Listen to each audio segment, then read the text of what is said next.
we all try to get better. We read the self-help books, we make resolutions, we try to build new habits. But the text we're looking at today asks a pretty radical question. What if all that effort, all that striving is pointed in the wrong direction? What if we've been spending all our time trying to repaint the walls when the real work needs to happen in the foundation? So this is the fundamental shift. Most of our efforts are about outward effort, right? Modifying behavior, trying harder. But this flips the whole thing on its head. It's about building inner capacity. It totally changes the question from what should I do to who am I becoming? How much of God's life can my inner world actually hold? And that one little shift changes absolutely everything. So, how do you build this inner capacity? Well, the text gives us this incredible 5-stage blueprint. It's like a step-by-step guide for the spiritual construction project. We're going to walk through it piece by piece to see exactly how this transformation is meant to happen. Okay, step 1. And right away, it's a little counterintuitive. The first action is to be passive. See, the original Greek word here for strengthen is in the passive voice, and that's so important. It means this whole process doesn't kick off with us trying to muscle up our own strength. It starts when we receive power from an outside source. The focus is on being strengthened, not on us doing the strengthening. And where exactly does this happen? In what the text calls the inner being. And no, this isn't just talking about your feelings or your mood on a given day. Think of this as the command center, the spiritual core that runs the whole show. Your mind, your will, your deepest desires. That's the construction site. All right, once that inner core is strengthened, we get to step 2, establishing a permanent dwelling. The Greek word used here is katokesai, and it doesn't mean to visit or to stop by for a little while. It means to settle down for good, to fully inhabit a place, to make it your permanent home and establish dominion there. And this distinction is it's a total game changer. Are we treating Christ like a guest, someone we let into the living room but keep out of the messy closets, hoping for a little bit of good influence here and there? Or is he a permanent resident with the keys to the entire house, who has the authority to rearrange all the furniture? This blueprint is all about moving from just trying to comply on the outside to having a whole new governance on the inside. He's not just visiting, he's home. So with Christ making his home inside, the next thing you need is stability.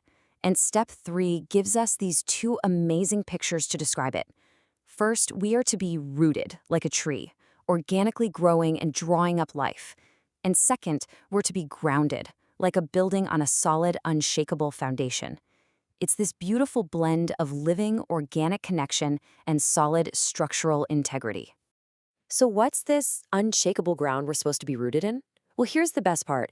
It's not our own effort. It's not how we feel in a particular day or how well we think we're loving God. The foundation, the source of all the nourishment, is God's unchanging love for us. Our stability comes from receiving his love, not from trying to manufacture our own. Okay, so let's recap. The inner being is being strengthened, Christ is now a permanent resident, and we're rooted and grounded in his love. The foundation is poured and set. Now the expansion can really begin. And that brings us to step 4. Step 4 is about beginning to comprehend a love that has 4 dimensions. The width of this love is just how radically inclusive it is. It crosses every human barrier. The length of it stretches across all of eternity, past, present, and future. The height lifts us up to a place with Christ we could never reach on our own. And the depth goes all the way down to the lowest, most broken parts of being human. It literally covers everything, everywhere. And right here, we hit this beautiful paradox. The text says we're supposed to know this love, and then in the very same breath, says this love surpasses knowledge. So how does that work? Well, the idea is that we are meant to experientially know it, to feel it, to live in it, even though it's too vast for our minds to ever fully wrap around. You can know it's real without ever being able to fully contain it intellectually. And this is so important. This isn't a solo quest. The text is very clear that we comprehend this love with all the saints. It's a group project. It's a shared community experience. We actually need each other, with all our different perspectives and stories, to even begin to get a glimpse of how big this love truly is. You know, this whole idea of God dwelling inside of us is actually the climax of a story that's been playing out through the entire Bible. It starts with God walking with Adam and Eve in the garden. Then he dwells among his people in a building, the tabernacle and temple.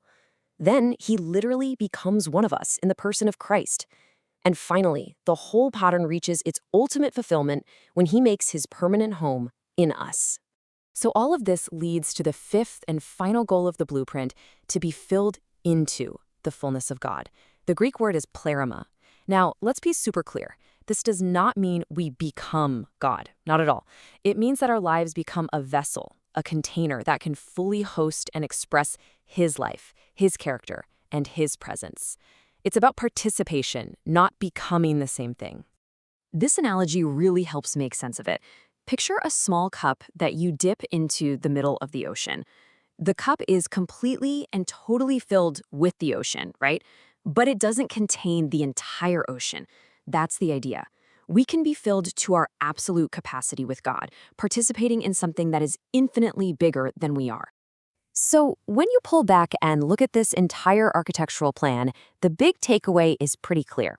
This was never really about self-improvement. It's not about just patching up our old life.